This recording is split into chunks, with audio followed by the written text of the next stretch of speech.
Hola, buenas noches a todos, bienvenidos de nuevo a este pequeño rincón del cinéfilo y muchísimas gracias por escucharme.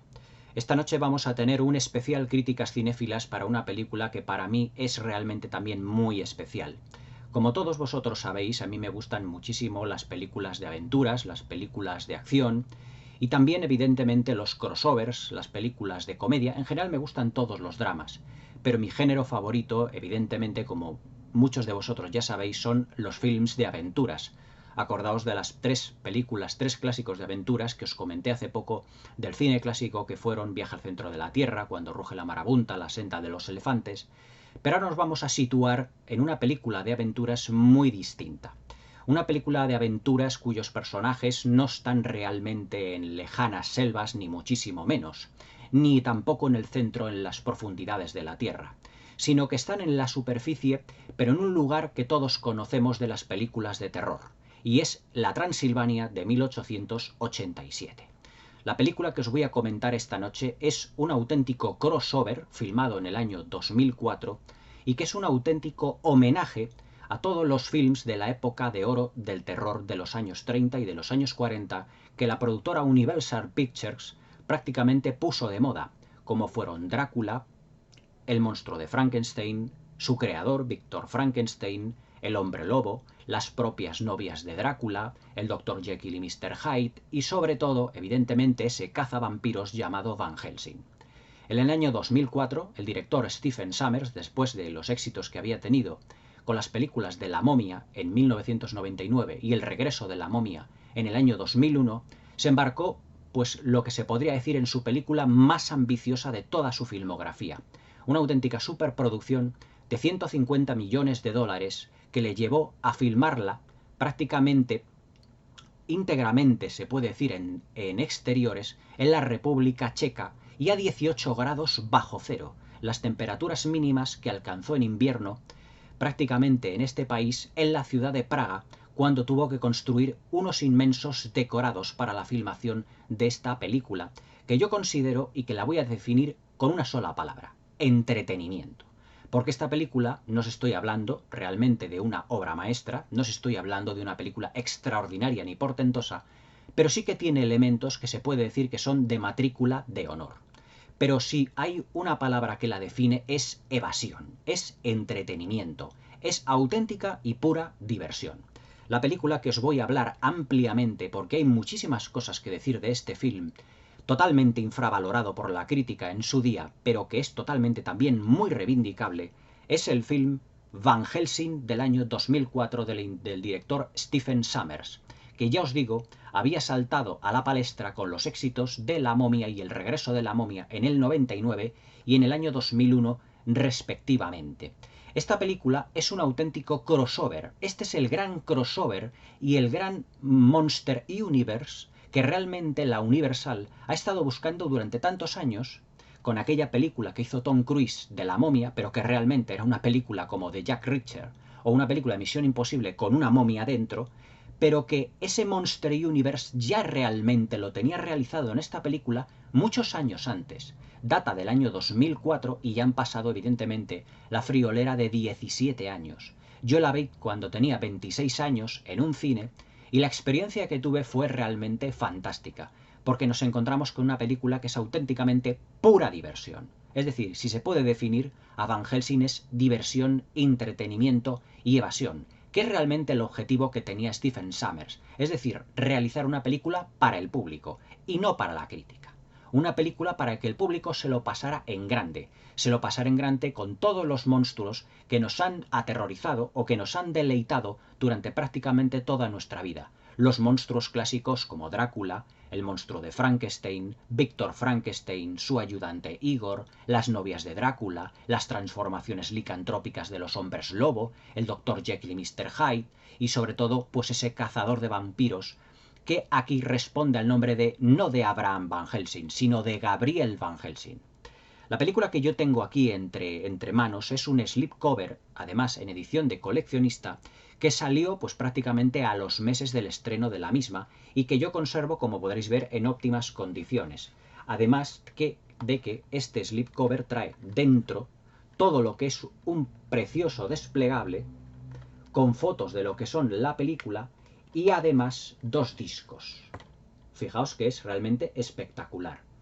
Con los protagonistas principales, que son Hugh Jackman y Kate Beckinsale, en 2 papeles realmente que les marcarían dentro de sus carreras y que les lanzarían pues prácticamente ya no solo al estrellato, que ya prácticamente lo tenían, sino que afianzaron sus carreras con esta película que fue todo un éxito. Fue un éxito mucho más palpable, se puede decir, en España que en el resto del mundo.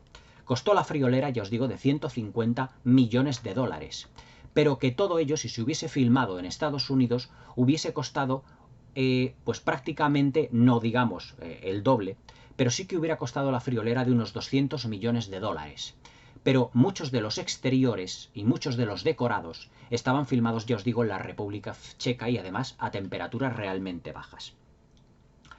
El film, como os digo, es un crossover que es realmente un homenaje, como podemos ver en la primera parte de la película, un homenaje a todos los monstruos de la Universal. Y además es que tanto director como actores se nota muchísimo que durante el rodaje se lo pasaron en grande realizando esta película, llena de acrobacias, llena de secuencias de acción inolvidables y con un apartado técnico y artístico realmente extraordinario. Como Gabriel Van Helsing tenemos a Hugh Jackman, que venía de haber filmado pues en el año 2000, 2001, 2002 las 2 primeras películas de X-Men, por lo tanto ya no era desconocido para el gran público este actor australiano. Por parte de su partner femenina teníamos a Kate Beckinsale, que ya en el 2001 había filmado una superproducción también bastante infravalorada pero muy notable, que fue Pearl Harbor de Michael Bay, seguramente la mejor película de este director junto con La Roca.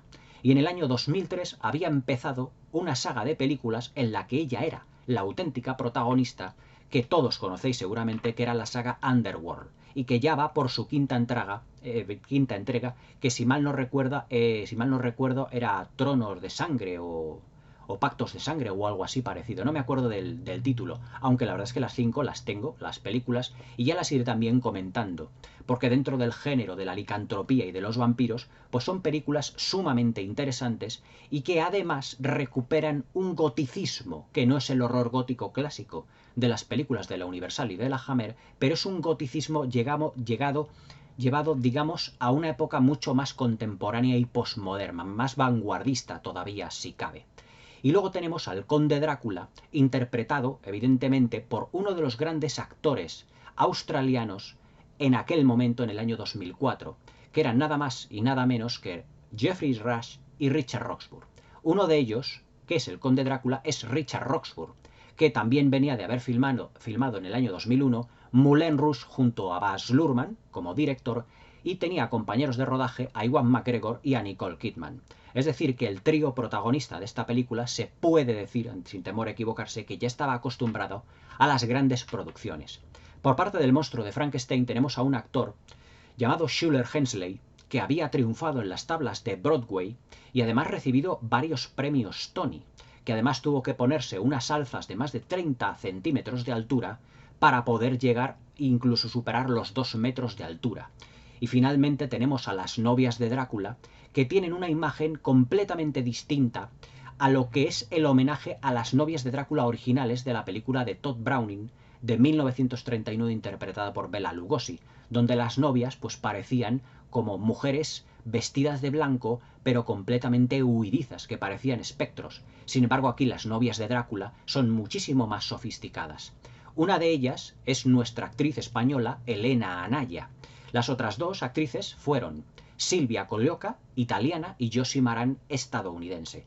Pero no es porque seamos españoles o que yo sea español, evidentemente, pero que hay que reconocer que Elena Anaya es, de las 3 novias, la que mejor disfruta su papel. Y es más, es la que de las 3 novias, al final de la película, la que termina muriendo la última, es decir, la que más sobrevive. Y además hay una anécdota, si me permitís el inciso, en la que Elena Anaya recuerda este rodaje como uno de los más fríos, evidentemente, de toda su carrera. Una experiencia realmente increíble, porque claro, filmar una película para los estudios Universal es todo una proeza y un logro realmente importante para cualquier actor o para cualquier actriz de, digamos, cualquier nacionalidad, y también la recuerda por el frío que pasó, porque ya os digo que tenían que estar se filmó la película tenían que estar a temperaturas de entre 12, 14 y hasta de 18 grados bajo cero. Es decir, fijaos el frío que tuvo que pasar ya no solo en Elena Naya, sino las cientos de personas que estaban ahí construyendo decorados, los actores y los más de 2000 extras traídos directamente desde Estados Unidos y otros tantos traídos desde la mismísima Praga. La verdad es que la película es toda una superproducción en donde la parte técnica brilla, pues como en muy pocas películas hoy en día se puede decir, porque se construyeron gigantescos decorados, grandes miniaturas, un vestuario realmente lujoso y tenemos un apartado técnico y artístico forjado por una serie de personas dentro de la industria de Hollywood que en la primera década de los años 2000 eran realmente personas muy importantes, como por ejemplo Gabriela Pescucci en la dirección de vestuario, que es la directora de vestuario de las películas nada más y nada menos que de Martin Scorsese. Y luego teníamos también a Alan Cameron, un gran director artístico, que se encargó de construir los gigantescos decorados que tiene esta película. Pero luego ya hablaremos más profundamente de todo esto en la parte técnica del film, porque ya os digo que la película no tiene desperdicio, es pura diversión, en lo que se refiere al ritmo, a la aventura, a la acción y también con los tintes de comedia. Pero la comedia, evidentemente, muy suavizada, muy sutil, nada que ver con las comedias y con los toques cómicos metidos con calzador de las últimas películas que no sé si decir si Hollywood nos deleita o nos tortura en los últimos años. Prácticamente se puede decir que casi nos tortura. Argumentalmente, Van Helsing también es una película bastante rica, ya que tiene tonos místicos, tonos medievales y hasta tonos religiosos. Incluso se inventaron, como fue el caso de Stephen Sommers, ya que hace las veces en esta película de guionista, director y productor de la misma. Stephen Sommers, para esta película, lo que hizo fue inventarse una historia realmente original. No solo que Van Helsing llegara y tuviese, evidentemente, la misión de destruir a Drácula. Pero en esa misión de destruir a Drácula, Van Helsing se va a enterar de un pasado que realmente tiene oscuro, que no es capaz de recordar bien, y que además pertenece a una sagrada orden, que además está en el Vaticano. Una orden que está compuesta, y he aquí el tono cómico de la película, perdón, el tono cómico de la película, por todas las religiones del mundo. Los cristianos, los judíos, los islamistas, los budistas, es decir, los hinduistas, todos trabajando en las profundidades del Vaticano como si fuera una especie como de MI6. ¿Y por qué digo de MI6? Porque la estructura narrativa de esta película, de Van Helsing, sigue a pies juntillas la estructura narrativa de las películas de James Bond. Y ahora os iré más o menos discerniendo paso por paso por qué digo todo esto. En primer lugar, la película parece que está dividida como en dos partes fundamentales, aunque totalmente complementarias argumentalmente. Primero, asistimos a un prólogo que es realmente el homenaje, y que es lo mejor de la película, al homenaje que hizo Stephen Sommers a todos los clásicos de la Universal. A Drácula, al monstruo de Frankenstein, a los hombres lobo, a las novias de Drácula, a todo lo que son, por ejemplo, las secuencias de lo que son los aldeanos yendo hacia un castillo en este momento, en este caso al castillo de Frankenstein, porque se están enterando de que Víctor Frankenstein está creando una gigantesca criatura que luego tendrá un objetivo dentro de la película, y que toda esa secuencia, que aproximadamente dura pues entre 5 o 10 minutos aproximadamente, es toda una declaración de intenciones del film, porque lo que nos vamos a encontrar es una planificación, y además filmada en blanco y negro, que no solo rinde homenaje a los clásicos de la Universal, sino que también imita la planificación en muchas secuencias y en muchos planos de todo lo que fueron todos estos clásicos inolvidables. Al igual que hizo Sam Raimi, por ejemplo, en la de Oz, un mundo de fantasía, en la que el prólogo era en blanco y negro, a imagen y semejanza del blanco y negro del Mago de Oz de 1939, protagonizada por Judy Garland, se puede decir que Stephen Sommers se adelantó a Sam Raimi filmando el prólogo en blanco y negro, donde somos testigos de la presencia y la presentación de Víctor Frankenstein, interpretado por Samuel West, del que ya os hablé cuando hice la crítica de Regreso a Hogwarts End, por Richard Roxburgh en el papel de Drácula, por las novias y también por el monstruo de Frankenstein.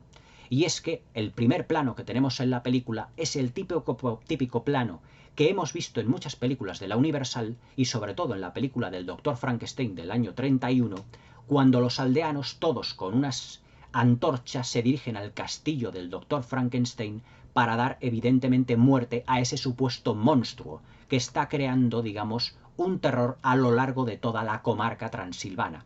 En este caso, Suiza se ha trasladado a Transilvania. Pero los aldeanos se dirigen al castillo del Dr. Frankenstein porque está creando evidentemente una especie como de criatura. Pero esa criatura tendrá un objetivo muy importante y esa criatura será la que tendrá que dar vida a todos los hijos de Drácula durante la película. Y aquí es cuando se nos presenta la figura de Drácula de Richard Roxburgh. Un Drácula que, si os dais cuenta, es totalmente diferente al Drácula interpretado por Bela Lugosi, al Drácula de Christopher Lee o al de Klaus Kinski o Max Schreck. Es decir, es un Drácula completamente distinto. Parece incluso una estrella de rock, con el pelo negro, con coleta, con el pelo también bastante largo, todo vestido negro, sin la típica y clásica capa, es decir, sin el vestido de opereta que llevaba evidentemente Bela Lugosi, pero que todo tendrá su porqué a lo largo de la película, porque el diseño de vestuario en esta película hace a los personajes. También seremos testigos de la presentación de las tres novias de Drácula, que aunque prácticamente saldrá en los planos finales de esta secuencia en blanco y negro, luego sus papeles se desarrollarán un poquito, aunque evidentemente serán los personajes que irán falleciendo a lo largo de toda la trama. Pero todo lo que es esta pequeña película, que es un extraordinario homenaje a las películas del Universal y que a mí me fascinó, lo tenemos rodado de una manera muy sutil y muy exquisita. La planificación es muy parecida porque la acción transcurre dentro de lo que es el laboratorio del Dr. Frankenstein. Cuando hice la review del Dr. Frankenstein de James Whale de 1931, os hablé, por ejemplo, de que la planificación, la fotografía, estaba como muy vertical para ver todo lo que era, digamos, la magnitud de esa especie de laboratorio que parecía salido del expresionismo alemán. Y el expresionismo alemán también va a ser uno de los puntos influyentes que también a Stephen Sommers, digamos, le influyó, y nunca mejor dicho, para la construcción de unos decorados, pero no en el decorado del laboratorio del Dr. Frankenstein, sino para otros decorados del que ahora luego os hablaré. Este homenaje es fantástico y además que termina con lo que es la vida del Dr. Frankenstein en manos de su criatura dirigiéndose a un molino. Ese molino que vimos en la primera película de Frankenstein, en el que ya los aldeanos lo queman totalmente para destruir a la criatura que piensan que está allí con su creador. Pero que el Dr. Frankenstein realmente arroja, mejor dicho, el monstruo Frankenstein, la criatura, arroja a su creador y que luego se recuperará en la segunda película, que era la novia de Frankenstein. Pero es que aquí, tanto al Dr. Frankenstein como a la criatura se les da por muertos. Y entonces la película cambia radicalmente. Y aquí es cuando la estructura narrativa del film ya se va a parecer a una película realmente de James Bond. Es decir, un prólogo, una definición de lo que es la misión de los personajes, en este caso de Van Helsing, y de ahí, digamos, a la aventura. El prólogo de esta película, que se asemeja también a muchas secuencias de acción de James Bond, es la presentación del personaje de Van Helsing luchando contra un monstruo clásico, otro monstruo clásico, pero que tendrá muy poca y especial relevancia dentro de esta película, que es el Dr. Jekyll y Mr. Hyde dentro de la Catedral de Notre Dame en París, al que logra evidentemente derrotarlo. Aquí, en esta película, mejor dicho, en esta secuencia, vemos lo que es realmente Van Helsing. Es decir, no solo es un cazador en teoría de vampiros, es un cazador de criaturas, es un cazador de monstruos, es un cazador, como él dice, de gente con problemas. Pero realmente, si este Van Helsing no es el doctor en metafísica, en psicología, como era, por ejemplo, el Van Helsing de Peter Cushing o el Van Helsing clásico que todos conocemos, realmente lo que es un mercenario o una especie de agente secreto que está como contratado o que lo utiliza una orden sagrada del Vaticano para destruir y para limpiar la tierra de monstruos, de demonios, de brujas, etcétera, etcétera. Es decir, todo en un tono muy fantástico, porque eminentemente estamos dentro de una película en tono fantástico. Y cuando en la secuencia en la que baja a lo que es esa cripta, que también es otro gigantesco decorado, luego la parte técnica os hablaré de todo ello, y que su jefe, por así decirlo, que es el Papa, le dice: ya vemos que tus resultados son buenos, pero no excesivamente tus métodos, ya que te has cargado el rosetón de Notre Dame. Y dice: bueno, no fui yo, en realidad fue Mr. Hyde. Pero claro, aquí es donde empezaremos a vislumbrar y donde Stephen Sommers nos irá dando pistas sobre el origen realmente de lo que es el personaje del Gabriel Van Helsing. Y su nombre Gabriel realmente es importante desde un punto de vista religioso. He aquí el toque religioso que tiene esta película. Es decir, si el personaje, por ejemplo, de James Bond tiene un pasado que no conocemos, aquí también el personaje de Van Helsing tendrá un pasado que en un principio no conocemos, pero que a lo largo de la película se nos irá dando una serie de pistas realmente para conocerle.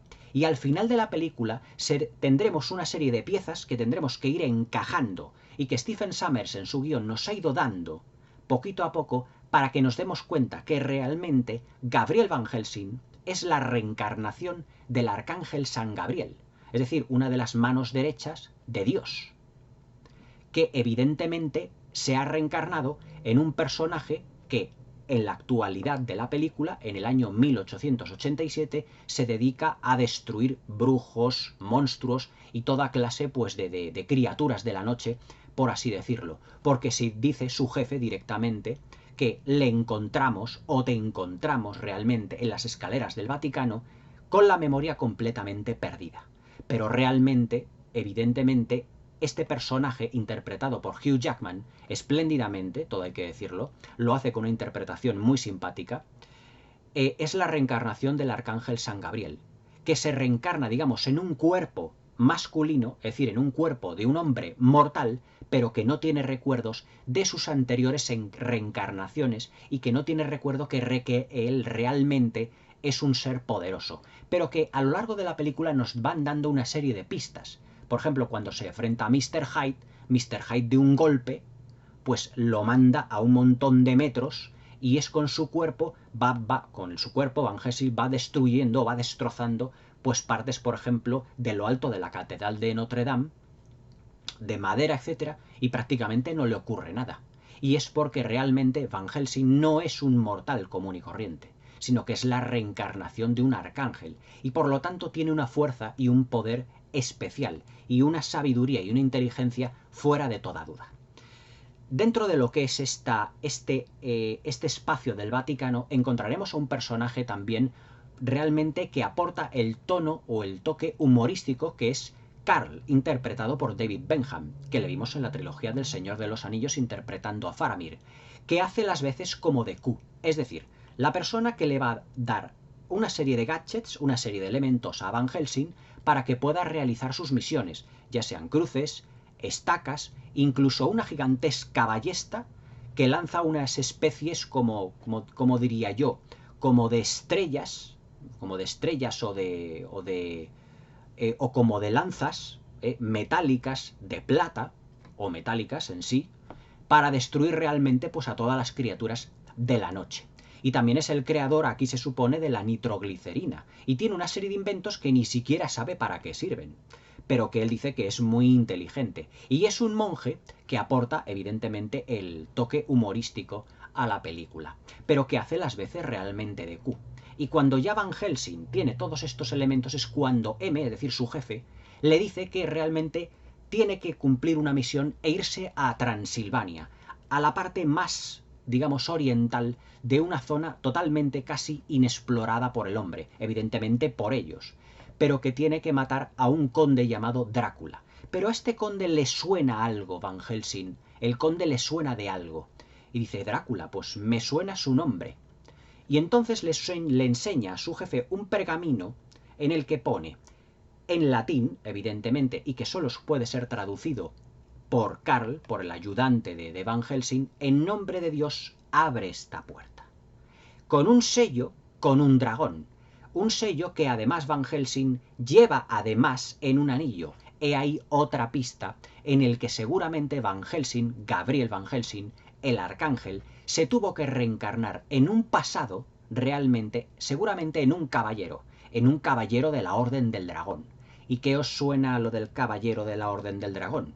Pues evidentemente, pues a una orden, seguramente de caballeros, donde Drácula también estuvo.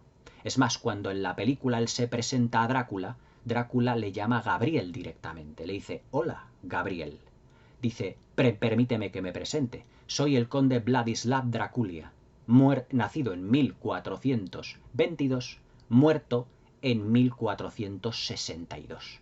Pero claro, Gabriel Van Helsing tiene una serie de pesadillas, una serie de digamos, de sueños, que no le dejan vivir, como de pasadas, batallas, todo eso. Eso es debido a las reencarnaciones que ha tenido el arcángel San Gabriel, porque realmente así se nos dirá al final de la película que Drácula desvelará en la batalla final que dirá, es que tú eres la mano derecha o la mano izquierda de Dios. Tú realmente me fuiste la persona que me destruyó hace 400 años. Lo que pasa es que no te acuerdas de ello. Porque realmente Gabriel Van Helsing es una nueva reencarnación del arcángel San Gabriel, que luchó en una orden, en la Orden del Dragón, para la Iglesia Católica con Drácula, pero que en algún momento seguramente Drácula rompería, por así decirlo, el celibato. ¿Por qué rompería el celibato? Porque Drácula tiene a 3 novias, realmente. Entonces, si tenía novias, es porque rompese el celibato. Y entonces Gabriel, es decir, la otra reencarnación del arcángel, pero el caballero medieval de la Orden del Dragón, seguramente mataría realmente a Drácula. Y al matarlo, Drácula hizo un pacto con el diablo, transformándolo realmente en un vampiro y que tuviese que, evidentemente, pues alimentarse de sangre, como Carl nos irá desvelando a lo largo de toda, vamos, no de toda la película, sino una de las secuencias casi al final de la película. Y es que aquí los otros personajes principales, que son Kate Beckinsale en el papel de Anna Valerius y Will Kemp, el príncipe Belcamp Valerius, pertenecen a una familia también muy antigua de Transilvania, cuyo prácticamente iniciador de todo ello fue un gitano, un príncipe o un rey gitano llamado Valerius el Viejo. Y el hijo de uno de los hijos de Valerius el Viejo fue el conde Drácula. Lo que ocurre es que Dios, al tener a Valerius el Viejo, un hijo que había roto el celibato, por lo tanto, y había hecho un pacto con el diablo, lo condenó. Lo condenó a vagar por la tierra en forma de vampiro, si se puede decir así. Y que, claro, hizo un pacto con Satanás para que pudiera ser un vampiro, pero totalmente inmortal. Y además condenó a la familia Valerius a que ellos tuviesen que destruir al conde Drácula a través de todas sus generaciones. Pero he aquí que durante 400 años nadie de los Valerius ha podido matar a Drácula. Y solo quedan 2 personas, que son los descendientes de Valerius el Viejo, que son los príncipes gitanos Belcamp Valerius y Anna Valerius, interpretados por Will Kemp y por Kate Beckinsale, que es nuestra protagonista. En este caso, en comparación con las películas de Bond, nuestra chica Bond. Es decir, fijaos todos los paralelismos que tienes con las películas de James Bond. Evidentemente, pues Anna Valerius será la chica Bond, será la chica que intentará matar a Drácula por todos los medios, pero que necesitará la ayuda de Van Helsing. Y Van Helsing será la persona que terminará derrotando al conde Drácula, no sin antes transformarse en hombre lobo, porque uno de los grandes secretos de Drácula es que nada puede matar a Drácula en esta película, ni las cruces, ni las estacas, ni nada. En una conversación que tiene precisamente Van Helsing con Anna Valerius, le dice, si es que lo hemos intentado todo con Drácula, teniendo ese tono cómico. Le hemos clavado estacas, le hemos quemado vivo, le hemos crucificado no, le hemos clavado cruces, de todo. Dice, pero es que nada puede con él. Entonces, ¿qué es lo que realmente? ¿Cómo matamos a Drácula? El secreto está en el hombre lobo, porque al final nos enteraremos de que Drácula tiene un antídoto para la maldición del hombre lobo. ¿Y qué os suena de eso de la maldición del hombre lobo? Un guiño a las películas de la Hammer. Es más, un guiño a la película de 1961 de Terence Fisher, también denominada La maldición del hombre lobo. Es decir, Stephen Sommers se ha basado en muchos elementos de muchas sagas cinematográficas en lo que es la edad de oro del terror de la Universal, en la estructura narrativa de las películas de James Bond y también en guiños a la Hammer, precisamente para la elaboración de este fantástico crossover que tenemos y que se llama Van Helsing. El personaje de Anna Valerius, interpretado por Kate Beckinsale, es realmente un personaje muy fuerte, es decir, no es la típica chica florero ni muchísimo menos. Es decir, es una princesa y la verdad es que es capaz de hacer acrobacias, de pegar saltos y de realmente luchar como un auténtico hombre. Es decir, tiene una fuerza física realmente notable. Y además es que hay una de las escenas en la que se enfrenta a un hombre lobo y sale prácticamente airosa. Ese hombre lobo que Drácula envía para realmente matar ya a los dos últimos Valerius que quedan realmente sobre la faz de la Tierra. Pero Drácula no contará con la presencia de Van Helsing. La película realmente es un gigantesco tour de force de secuencias de acción, de aventuras, de tonos cómicos realmente absorbente. Es decir, yo dentro de todas las películas que he visto en los últimos tiempos, es una película que además de tener sus momentos cómicos, sus momentos de acción y aventuras, mantiene el ritmo en todo momento. Es una película que su gestión interna del ritmo no decae en ningún momento y que mantiene la atención del espectador como ya hizo Stephen Sommers tanto en La momia como en El regreso de la momia. Pero claro, en una película muchísimo más ambiciosa. Todo lo que son las secuencias de acción, todo lo que son las secuencias de batallas, todo lo que son las secuencias de grandes masas están realizadas con un realismo puramente físico. Y esta película, en efectos especiales, también tira mucho, por ejemplo, de CGI, de ordenador. Pero es una película que eminentemente no renuncia a efectos visuales también muy clásicos y también a la construcción también, evidentemente, de gigantescos decorados, como ahora os hablaremos. La verdad es que todo ello hace de Van Helsing una película realmente, pues que es pura diversión. Es decir, yo cuando salí del cine de ver esta película, si me permitís el inciso, pues la verdad es que me llevé las manos a la cabeza diciendo yo quiero ver esta película por segunda vez. Porque me causó tal impacto en lo que se refiere a las secuencias cómicas como las secuencias grandiosas que verla en pantalla grande es toda una experiencia.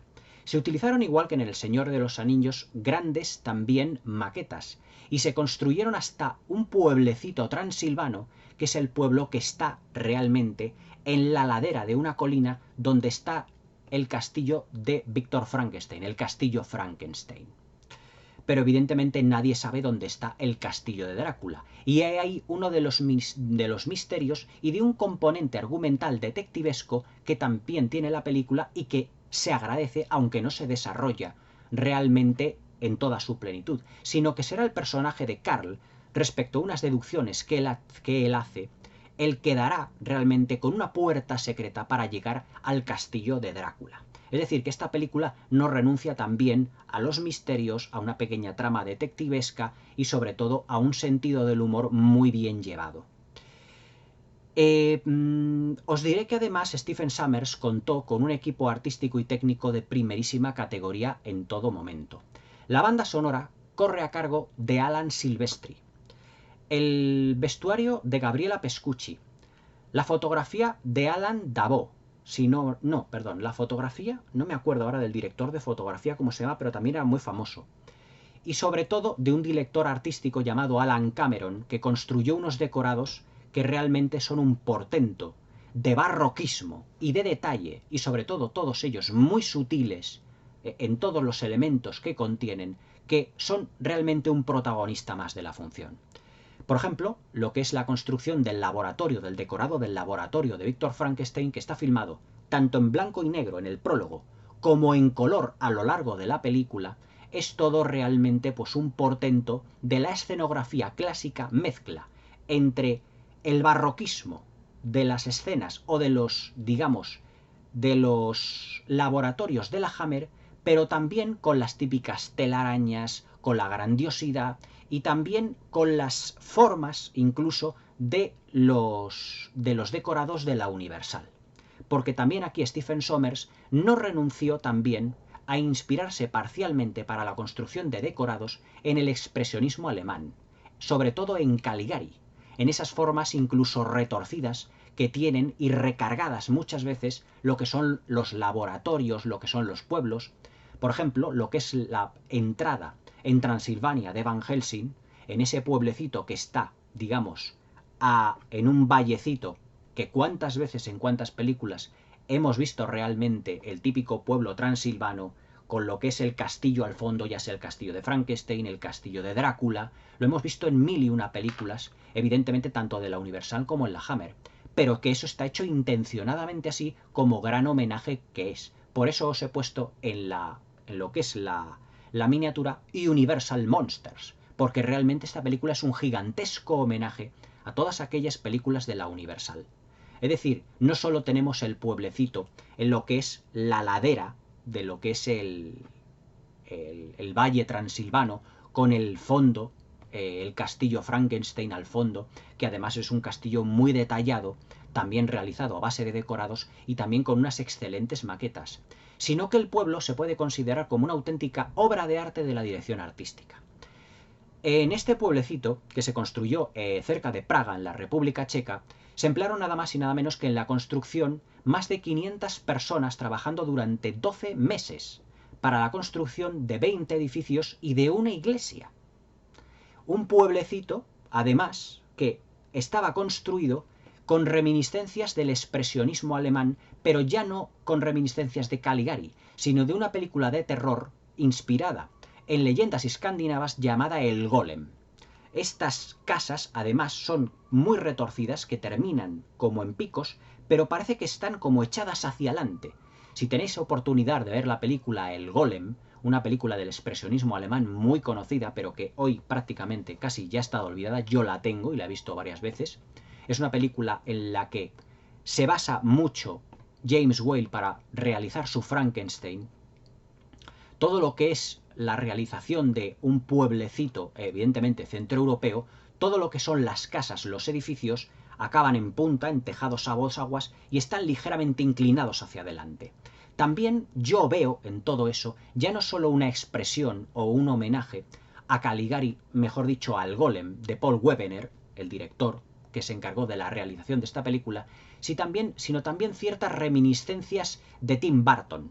Es decir, Tim Burton, en los años 90 y principios de los 2000, era cuando estaba en su momento creativo cumbre.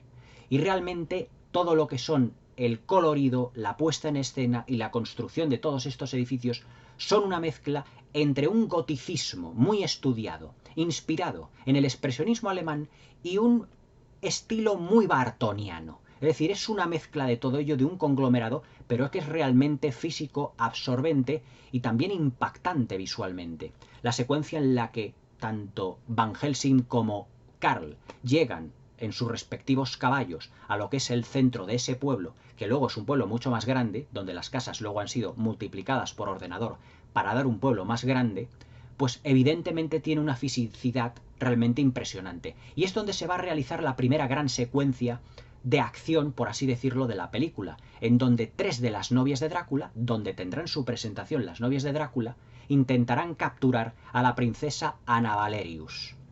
Y solo a la princesa Anna Valerius, porque se ha dado por muerto anteriormente ya al príncipe Belcam, porque en una secuencia anterior, si mal no recuerdo, pues se le da por muerto, pero realmente será uno de los hombres lobo.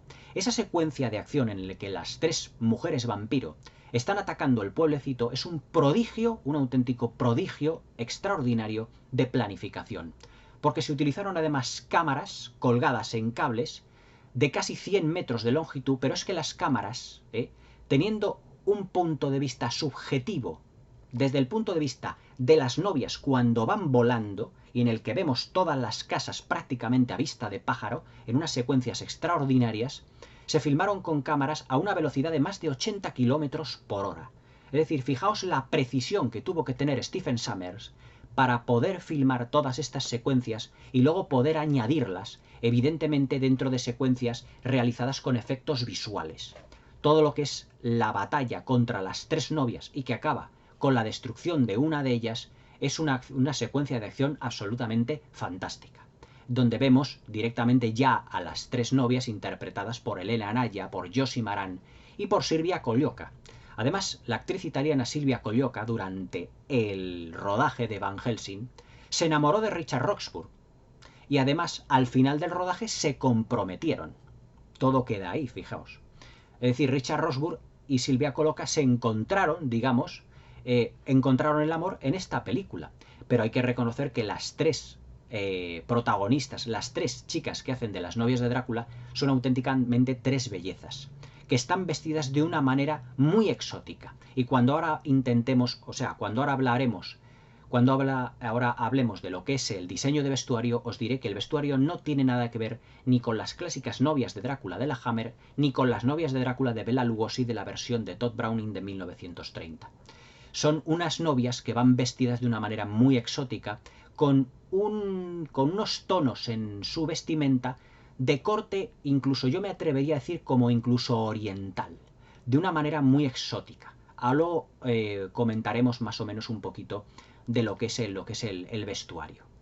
Pero para lo que es la dirección de todo lo que es esta secuencia de acción, la verdad es que Stephen Sommers estuvo absolutamente pletórico, porque el pueblecito, con todas esas casas, es un protagonista más de toda esta fantástica secuencia de acción, en el que se da a conocer las habilidades de Gabriel Van Helsing, es decir, su magnífica puntería, su resistencia, porque claro, las novias de Drácula empiezan a lanzarle por todas partes, y él además es que no está lesionado, es decir, es un ser humano, pero que tiene una resistencia física realmente absorbente, tiene una resistencia física muy notable.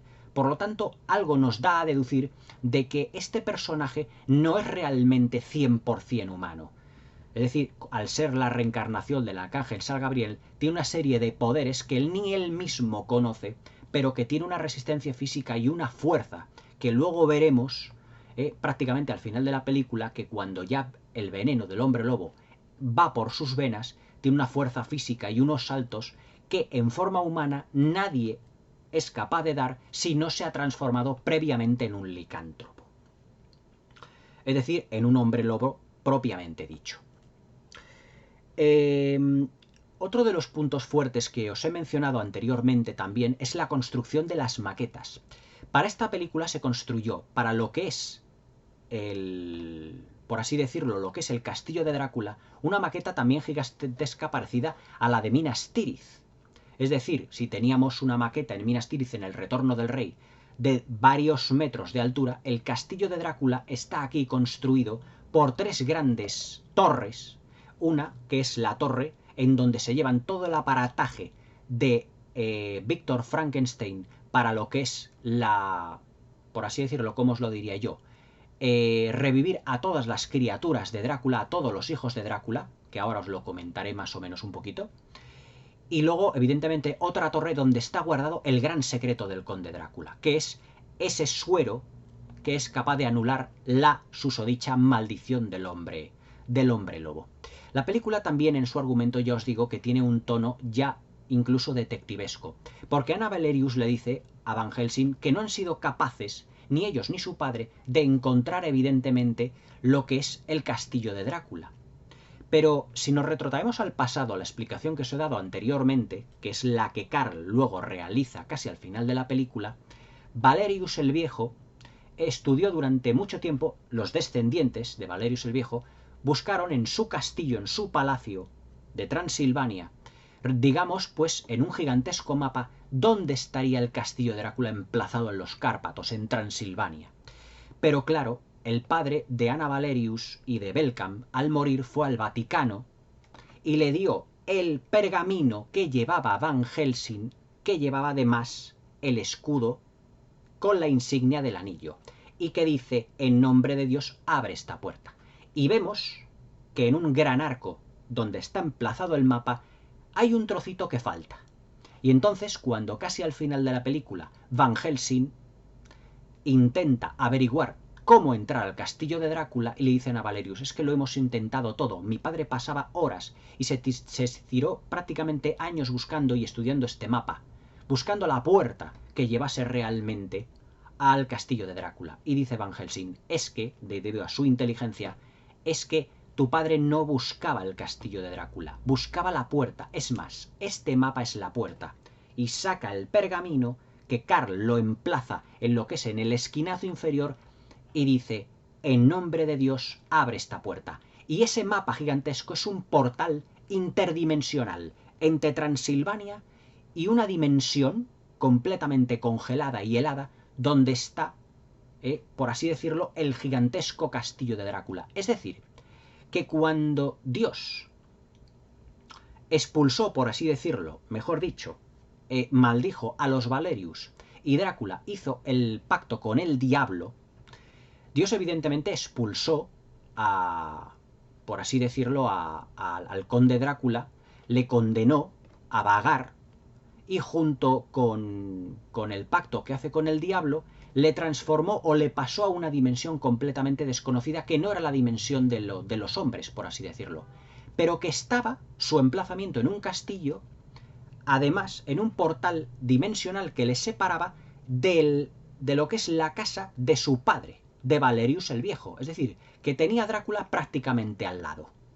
Pero evidentemente tenía que pasar un portal dimensional porque Drácula tenía que estar, por así decirlo, relegado y condenado a ser un vampiro, pero en esa dimensión. Por eso, cuando Carl pone el papel, se transforma ese mapa en un portal dimensional. Van Helsing mete la mano y es como en la secuencia de Matrix cuando Neo mete los dedos dentro de ese cristal que parece que se está licuando y entonces pasa de una dimensión a otra y es cuando Van Helsing, Carl y Anna Valerius ven evidentemente el castillo de Drácula. Es decir, el castillo de Drácula estaba mucho más cerca de lo que realmente ellos creían. Lo tenían prácticamente en su casa. Es decir, era el mapa que Valerius el Viejo había tenido desde hace ya muchos siglos y que evidentemente su hijo lo tenía ahí. Como Dios había condenado a los Valerius a vagar, digamos, por un mundo al morir que no pertenecía ni a los vivos ni a los muertos, por así decirlo, pues claro, tenía que estar esperando a que los Valerius mataran realmente al conde Drácula.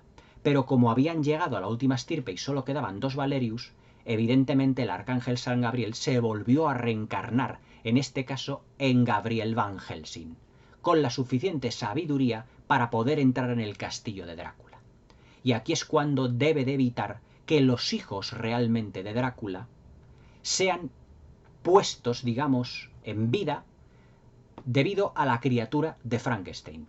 Frankenstein, es decir, creó a la criatura, a su monstruo, porque Drácula se lo pidió. Porque la energía, la electricidad, no solo da vida a las criaturas creadas por el doctor Frankenstein, sino que dará vida además a todos los hijos de Drácula, de las 3 camadas, por así decirlo, cuando Drácula y sus novias se aparean. Por eso Vladislav Draculia dejó de pertenecer a la Orden del Dragón y fue condenado realmente por, evidentemente, saltarse, por así decirlo, el celibato. Tampoco sabemos cuántos años tendrían las novias de Drácula, pero ya sabemos una razón por la cual, evidentemente, ese caballero medieval, que era la reencarnación del arcángel San Gabriel, mató a Drácula, que es lo que le dice Drácula al final de la película. Es decir, que fijaos que la película no es tan sencilla argumentalmente, sino que también tiene un fondo místico, medieval y religioso. Desde el punto de vista musical tenemos una banda sonora auténticamente formidable. Alan Silvestri, uno de los grandes compositores, además de las partituras de muchas películas de Hollywood, nos compuso pues temas heroicos, románticos y sobre todo destaca el tema de Van Helsing, que además lo escribió con unos coros imponentes. Y sobre todo además el tema de Drácula, que está compuesto a base de elementos de percusión, realmente impresionante. La banda sonora, para ser una película de acción y aventuras, tiene un protagonismo propio. O sea, es fantástica desde cualquier punto de vista que se la mire. Otro de los puntos que también me llaman poderosamente la atención es el vestuario. Gabriela Pescucci, la diseñadora de vestuario de Martin Scorsese, que es una auténtica genio a la hora de realizar todo tipo de vestuario, la verdad es que vistió y creó unos diseños de vestuario absolutamente alucinantes. Se supone que Valerius el Viejo había sido un príncipe o un rey de los gitanos. Y si os dais cuenta, Kate Beckinsale, que es muy blanquita de piel, tiene una capa de maquillaje muy morena, porque se supone que es una princesa gitana. pero además es que va vestida, si os dais cuenta, como si fuera una pirata. Es decir, lleva un sable, ¿eh? En la película, cuando se va a enfrentar a un hombre lobo, ella saca un sable, una especie como de cimitarra, como si fuera una auténtica pirata, aunque es una princesa gitana. Pero además es que todo lo que lleva, el corsé completamente ajustado, lo que son las botas, lo que es todo lo que es los pantalones, apelan evidentemente a una princesa. Pero su tez morena, evidentemente, también es de alguien que tiene reminiscencias gitanas. ¿Y qué os había dicho del conde Drácula al principio? Con esa coleta morena, con ese pelo largo, vestido de negro, pálido, porque evidentemente es un no muerto, porque él es descendiente también de un gitano. Es decir, el conde Drácula en esta película es descendiente de gitanos. Los gitanos es, por así decirlo, una raza, entre comillas, proveniente de Rumanía. Y esto es verdad. Y en la parte de Transilvania, en muchas películas los hemos visto. Por ejemplo, en la película de Nosferatu de Klaus Kinski del 79 de Werner Herzog, vemos una secuencia donde Bruno Ganz, es decir, Jonathan Harker, está hablando con un grupo de gitanos que le dicen: no vaya usted al paso de Borgo, para ir evidentemente al castillo de Drácula. Por lo tanto, aquí los Valerius son, digamos, por así decirlo, de la realeza gitana.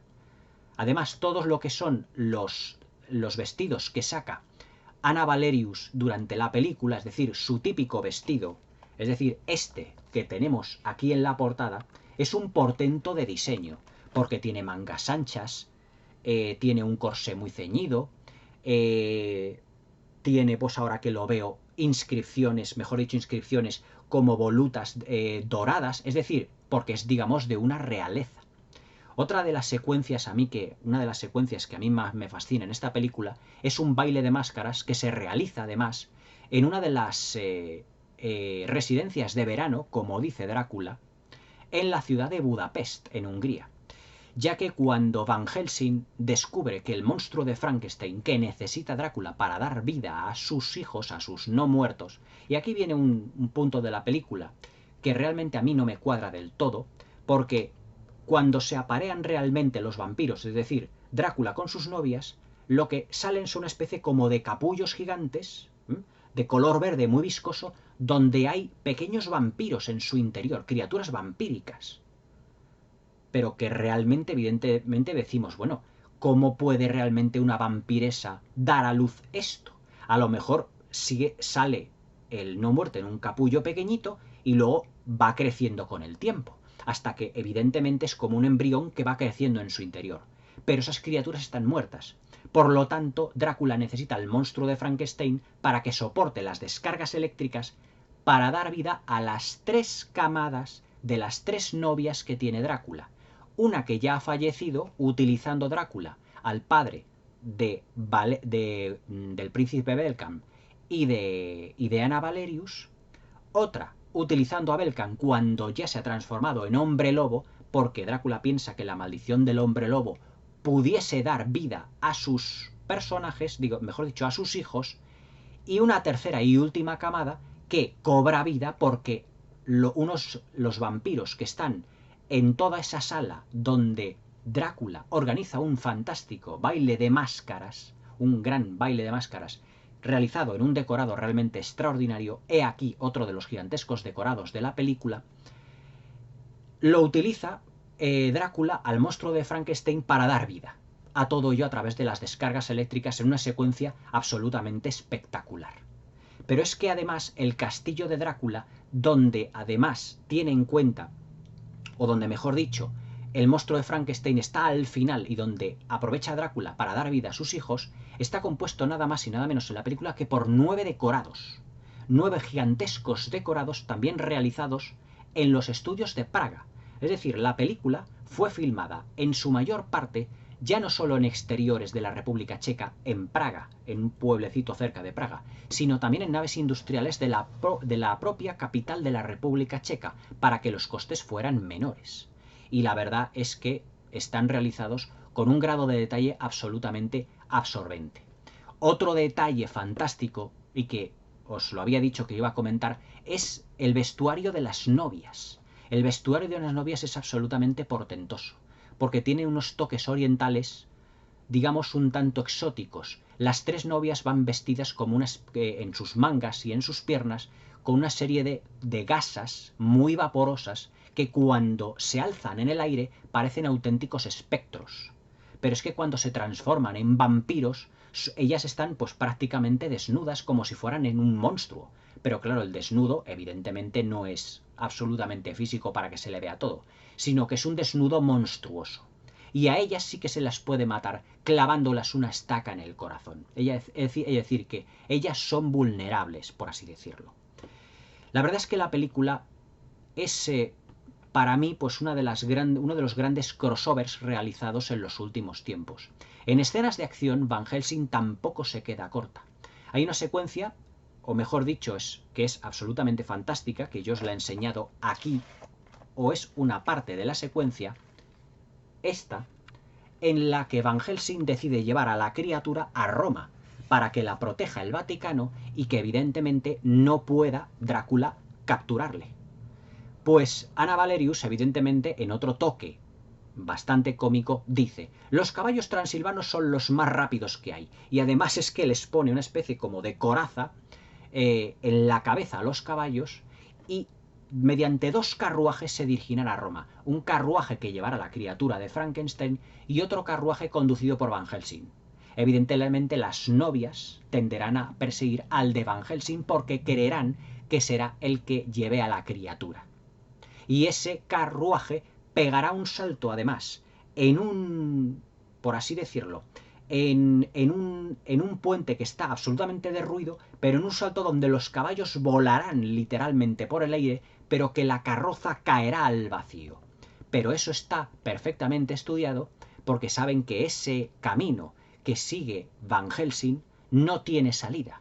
Llevará a un sitio que prácticamente tiene un puente derruido, para que caiga la carroza al abismo y que las novias vayan a rescatar a la criatura, pero es que en el interior de la carroza hay una bomba cuyo material explosivo, cuya metralla son estacas que lanzarán por todos los lados para matar a las novias. Es decir, todo está minuciosamente estudiado y calculado dentro de lo que es el argumento para ir poco a poco destruyendo a los monstruos. Pero evidentemente el príncipe Belcan, que allá había sido transformado el hombre lobo y dado por muerto, morderá al arcángel San Gabriel, morderá a Van Helsing, que le transformará en hombre lobo y que le limitará el tiempo para matar a Drácula. Y es cuando al final de la película se nos revelará todo lo que argumentalmente os he ido explicando. Es decir, por qué evidentemente Drácula fue asesinado por Gabriel Van Helsing, es decir, por el arcángel San Gabriel, encarnado en un caballero de la Orden del Dragón, como él era también. Evidentemente asesinado, que es cuando evidentemente Drácula hace el pacto con Satanás y cuando Dios maldice a la familia Valerius. Todo lo que es el combate final de Drácula con Van Helsing, es decir, un enfrentamiento entre lo que es un vampiro gigantesco que es capaz de transformarse Drácula con el hombre lobo que es Van Helsing, es absolutamente antológico. Porque claro, Van Helsing, cuando se transforma en hombre lobo, a diferencia de los otros hombres lobo, parece que tiene conciencia y sabe a quién enfrentarse. Y evidentemente cuando se transforma en hombre lobo va por Drácula, porque sabe que solo un hombre lobo puede destruir a Drácula, no sin antes decirle a Karl que obtenga lo que es el antídoto del hombre lobo y que cuando mate a Drácula se lo inyecte a Van Helsing para que vuelva a poder ser un hombre. Pero claro, tendrá todo esto un final trágico que no sé si habréis visto la película o no, pero no os lo voy a desvelar. Pero todo ello hace de Van Helsing una película realmente absorbente. Van Helsing es para mí una de esas películas que yo os digo que se puede definir con una palabra: divertimento puro y duro. Es decir, todo lo que os he relatado es toda una película llena de aventuras, de idas y venidas, de secuencias de acción que no son para nada predecibles y que sigue la estructura narrativa de las películas de James Bond, porque de repente lo que es el ritmo se va manteniendo y se va acentuando a lo largo de toda la película hasta un clímax final realmente absorbente. Y evidentemente tiene que existir la pequeña historia de amor entre lo que es Van Helsing y Anna Valerius, entre Hugh Jackman y Kate Beckinsale, que además en esta película, por así decirlo, tienen una química realmente extraordinaria. En el 2000, a principios del 2000, de los años 2000, en la primera década de los 2000, cuando todavía Hollywood no se empezaba, digamos, a ideologizar, por así decirlo, la verdad es que hubo una serie de actores y de actrices que ahora mismo siguen estando en boga en Hollywood, pero que ya no se preocupan los directores por llegar a un grado de excelencia o incluso de química entre los protagonistas. La química que hay entre Kate Beckinsale y Hugh Jackman es, pues para mí, completamente indudable.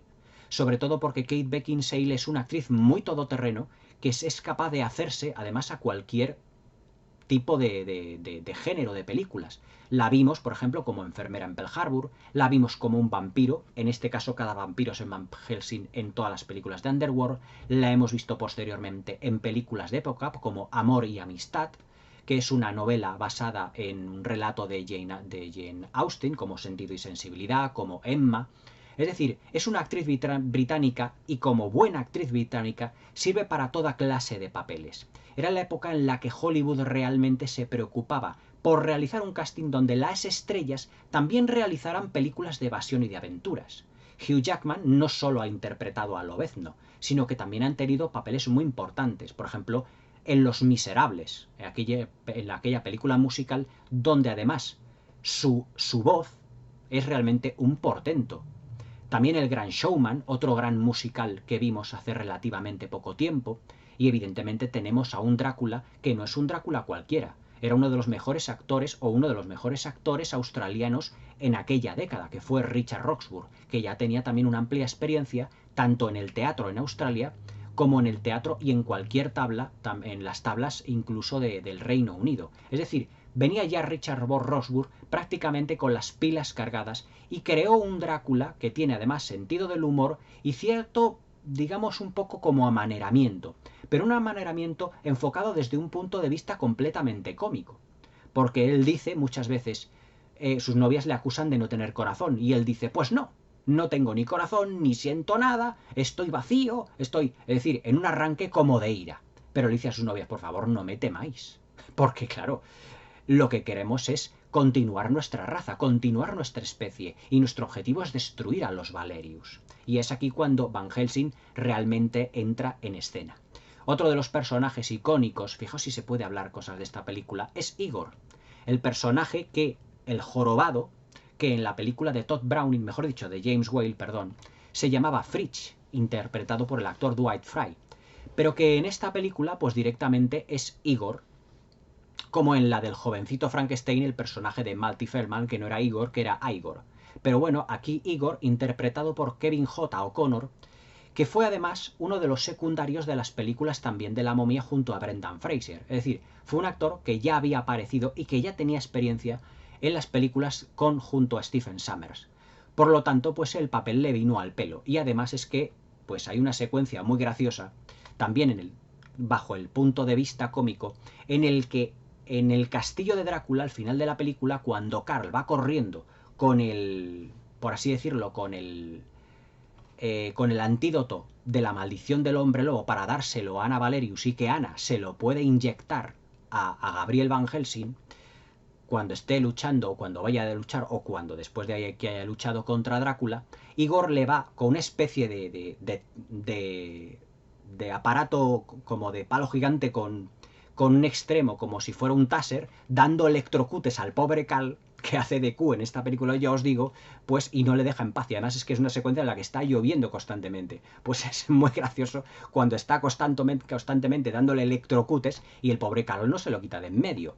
Pero he aquí que hace acto de presencia el monstruo de Frankenstein porque está liberado por Van Helsing. Y además es que los personajes de esta película, no sé por qué, tienen una tendencia a hacer acrobacias. Y entonces el monstruo de Frankenstein se va balanceando de torre en torre del castillo de Drácula hasta que logra dar con Igor y prácticamente enviarlo al foso del castillo y en conclusión matándolo. Pero en esta película pues todos los personajes se balancean, pegan saltos acrobáticos, hacen una serie de acrobacias realmente alucinantes.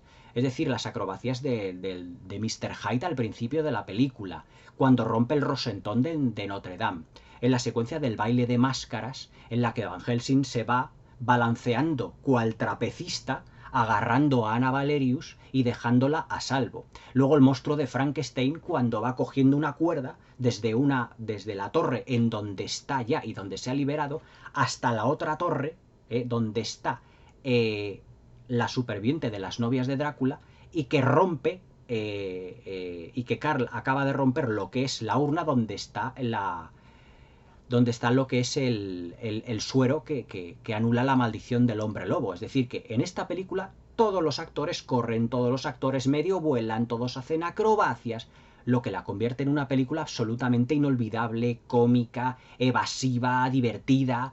Es decir, es una película que, sin llegar a ser evidentemente una gran película en lo que se refiere ni a interpretaciones, ni a guión, ni a todo eso, tiene un componente original realmente fabuloso. Nunca habíamos visto a la criatura de Frankenstein más humanizada. Nunca habíamos visto a las novias de Drácula tan sexys con ese diseño de vestuario tan exótico. Nunca habíamos visto a un conde Drácula con un sentido del humor incluso que no se le puede matar con los métodos convencionales. Nunca habíamos visto a un Van Helsing que es la reencarnación de un arcángel de Dios. Nunca habíamos visto además a un ejército de Drácula, que son los tuerquis, que son una especie como de yaguas con un poco de mala leche, que son los encargados de manejar todo lo que es la parafernalia de lo que es el laboratorio de Frankenstein. Es decir, en esta película lo tenemos absolutamente todo.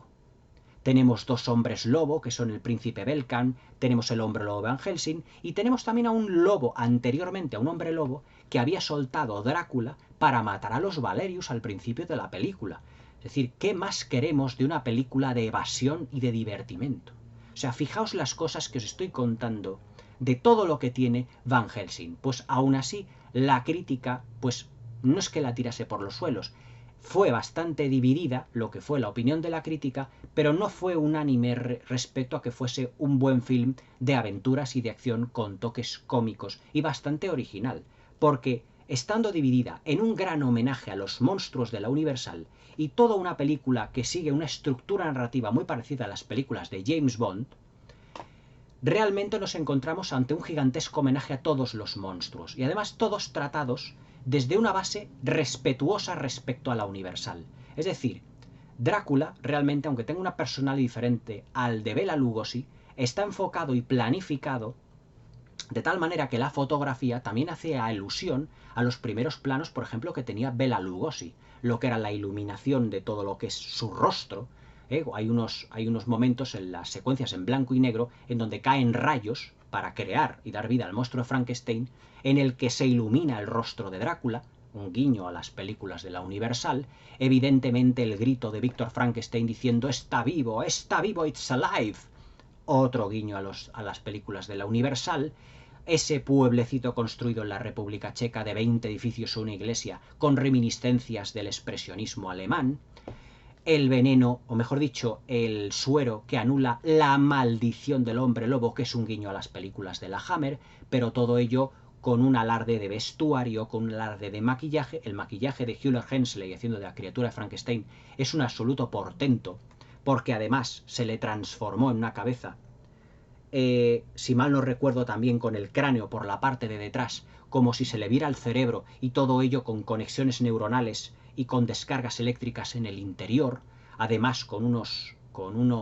por así decirlo, con unas alzas que le aumentaban y le pasaban al actor de más de 2 metros, y que además es sorprendentemente culto, ya que está oculto en los restos del molino quemado, al igual que el monstruo de Frankenstein en La novia Frankenstein estaba oculto en los restos del molino, pero que además es culto porque ha leído la Sagrada Biblia.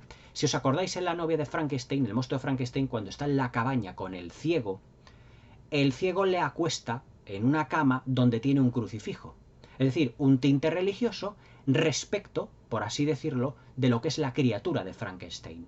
Y aquí la criatura Frankenstein va un paso más allá. Ya no es solo un crucifijo, sino que ya lee la Sagrada Biblia.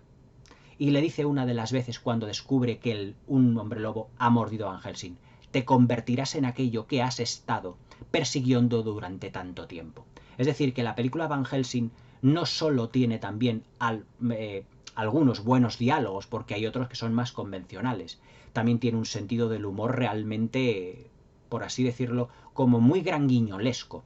Por ejemplo, cuando hay un ataque de un hombre lobo, que es el hermano de Anna Valerius, en el castillo de Anna Valerius, entra Carla a una sala y dice: aquí parece que huele a perro mojado. Es decir, evidentemente había pasado un hombre lobo, pero que al llover, en la secuencia, al llover fuera del castillo, el hombre lobo, que era el hermano de Anna Valerius, de Kate Beckinsale, estaba completamente empapado. Por eso dice eso Carl. Pero claro, evidentemente tenemos un elenco de actores, un argumento muy original que sigue a pies juntillas la estructura narrativa de las películas de James Bond, pero camuflada de película de crossovers de monstruos. Es decir, cuando los monstruos de la Universal, o cuando la Universal se dedicó o quiso realizar un crossover, o mejor dicho, un Monster Universe, yo pensé, si ya lo tenemos, y es esta película, es Van Helsing, ¿para qué queríamos más? No necesitábamos una película de Tom Cruise persiguiendo momias, o Tom Cruise en la actualidad, en el que una momia pues se apareciera. No, si es que ya lo teníamos y estaba hecho hace ya muchos años. Estaba hecho en una película que se llama Van Helsing, de un director, Stephen Sommers, que dice, al igual que Michael Bay, que él hace realmente películas para el público, no para la crítica. Esta película, de los 150 millones de dólares de presupuesto, llegó a recaudar algo más de 300. La crítica, la verdad, es que no fue excesivamente favorable, pero visto hoy en día, 17 años después, puedo afirmar sin ningún género de dudas que es el mejor crossover que yo he visto en mi vida.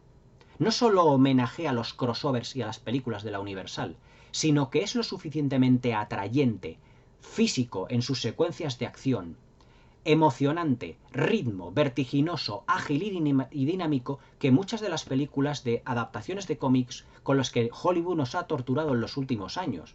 Y digo torturado porque van de mal en peor. Pero es que Van Helsing, con todos sus elementos de dirección artística, de puesta en escena, de gigantescos decorados, de miniaturas magníficas, de lo que es el rodaje, en el que en muchas secuencias está nevando. Pero es que esa nieve era real, porque estaba haciendo 18 grados bajo cero en Praga, en la República Checa, en el momento del rodaje. Y si no, que se lo pregunten a Elena Anaya. Es decir, tenemos una película que además tenía intérpretes de altura. No teníamos a un Chris Evans o a un Henry Cavill, no, teníamos a Hugh Jackman, que era un director, mejor dicho, un actor muchísimo más competente. Teníamos a un gran actor de teatro y de televisión como Richard Roxburgh, y teníamos a una actriz muy todoterreno, y además británica, que todo le da un plus en lo que interpretación se refiere, que era Kate Beckinsale. ¿Qué más podíamos pedir de un crossover? La película, la verdad, cuando yo fui a verla, al Cine Capitol, aquí en Madrid, todo estaba, la gente abarrotaba la entrada para entrar. Y la gente disfrutó en el cine de una manera soberbia todas las secuencias. Yo es la película que junto con El Retorno del Rey, ha sido Van Helsing la película que yo más he disfrutado en el cine, que yo más he vivido, por así decirlo. Hay tres películas que en los últimos tiempos yo he vivido mucho en el cine, que han sido El Retorno del Rey, Van Helsing y Matrix Revolutions, que ya la comentaré. Además que ahora está de moda el nuevo tráiler de la cuarta parte de Matrix, pero que realmente fueron películas de acción y de aventuras que se realizaron al principio de los años 2000 y que nos causaron realmente un impacto, porque no habíamos visto hacía ya mucho tiempo un crossover de tales dimensiones.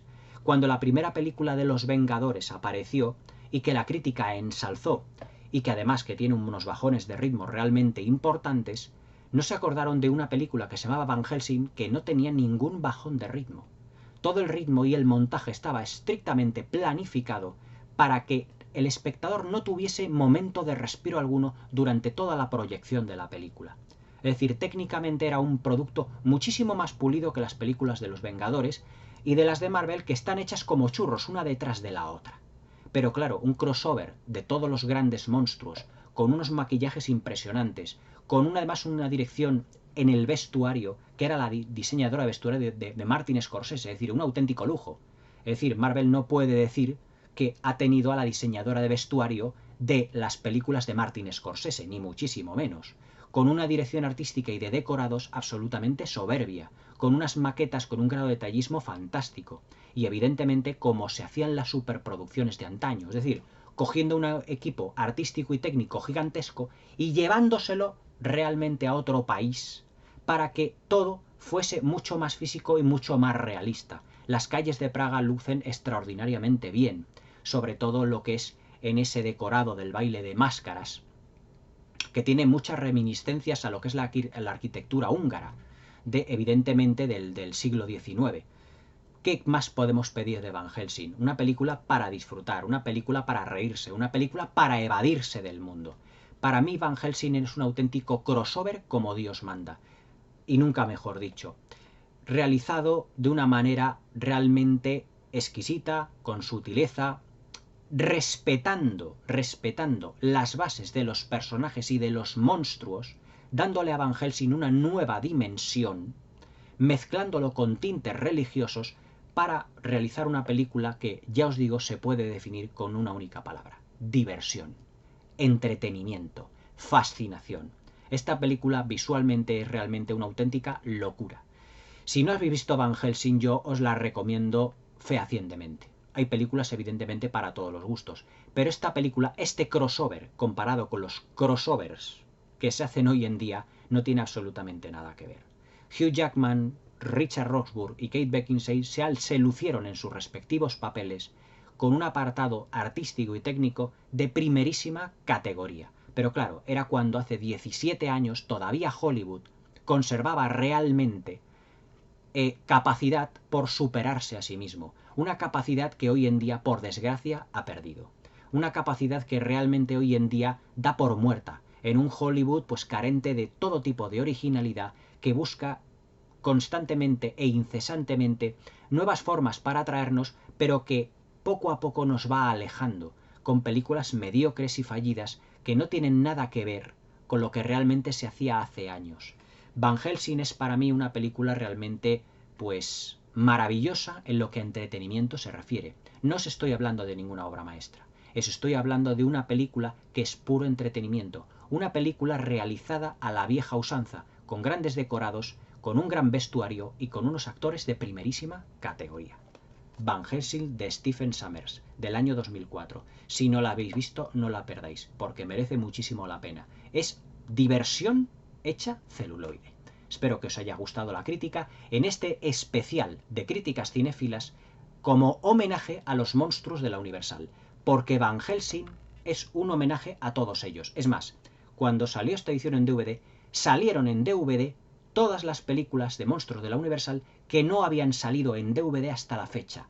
El Drácula de Todd Browning, de Bela Lugosi, los Frankensteins de James Whale, el Hombre Lobo de Robert Wagner, bueno, no me acuerdo ahora cómo se llamaba el director de la versión de 1941, El Fantasma de la Ópera, El Hombre Invisible, La Criatura de la Laguna Negra, La Momia de Karl Freund, es decir, todos aquellos monstruos que algunos de ellos hicieron de esta película un entretenimiento de primerísima categoría. Para mí, y como pone aquí, una de las críticas positivas que tuvo la película en la Guía del Ocio, aquí en España, un espectáculo de gigantescas proporciones. Evidentemente tenían toda la razón. Van Helsing es un gigantesco espectáculo de proporciones épicas y maravillosas. Un crossover absolutamente definitivo y todavía hoy no superado, ni en su sentido del humor, ni en su puesta en escena, ni en sus personajes. Por mucho superhéroe, por mucha adaptación de cómic que se esfuercen, o por mucho elemento cómico que quieran meter muchas veces con calzador, muchos directores que no le llegan ni a la altura del betún a Stephen Sommers. En los últimos tiempos Stephen Sommers pues realmente pues ya no ha realizado ya grandes películas. Yo creo que su último gran film, por así decirlo, fue Van Helsing. Esperemos que algún día Stephen Sommers vuelva a la dirección y nos pueda deleitar realmente pues con otra gran película de aventuras. Ya películas de aventuras de este calibre como La Momia, que la tenéis aquí comentada en el canal, como Van Helsing y como El Regreso de la Momia, que también comentaré, ya no se hacen, pero es que estamos hablando de un Hollywood de hace 17 años. Estas películas fueron las que yo, cuando tenía 25, 20 y tantos años, disfruté muchísimo en el cine. Era cuando Kate Beckinsale, cuando Hugh Jackman estaban realmente empezando en Hollywood, cuando tenían una ilusión por ir superándose a cada papel. Y la verdad es que en estas películas realizan unos papeles estupendos y se mueven como peces en el agua y se nota que se lo están pasando absolutamente en grande, como espero que también os lo paséis vosotros cuando veáis o hayáis visto Van Helsing. La verdad es que la primera los primeros 5, 6, 7 años del siglo XX en lo que a film se refiere en Hollywood fueron realmente únicos. Tuvimos la trilogía del Señor de los Anillos, tuvimos las primeras de Harry Potter, que eran evidentemente las buenas, tuvimos las películas de Matrix, tuvimos también la de Piratas del Caribe, que luego fueron también teniendo sucesivas partes, tuvimos las películas de La Momia. Es que claro, teníamos grandes films, era cuando Michael Bay empezaba también a tener sus películas de acción, como La Roca, como Dos policías rebeldes, que había tenido a finales de los 90 y que en los 2000 empezó con Pearl Harbor, otra película protagonizada por Kate Beckinsale, que dentro de poco reseñaré, acentuando uno de los elementos primordiales que hacen de esta película única, aunque no os deis cuenta de ello. Pero quedaos por ahora con Van Helsing, una película realmente que es diversión pura y dura, un crossover definitivo. Olvidaos de las adaptaciones de cómics de hoy. Van Helsing es muchísimo mejor película en todos los aspectos. Espero que os haya gustado este especial de críticas cinéfilas dedicado a los monstruos de la Universal, todos ellos conglomerados en una película muy bondiana que se llamó Van Helsing, del año 2004 de Stephen Sommers. Que tengáis una buena velada y cuidado con los monstruos. Hasta mañana.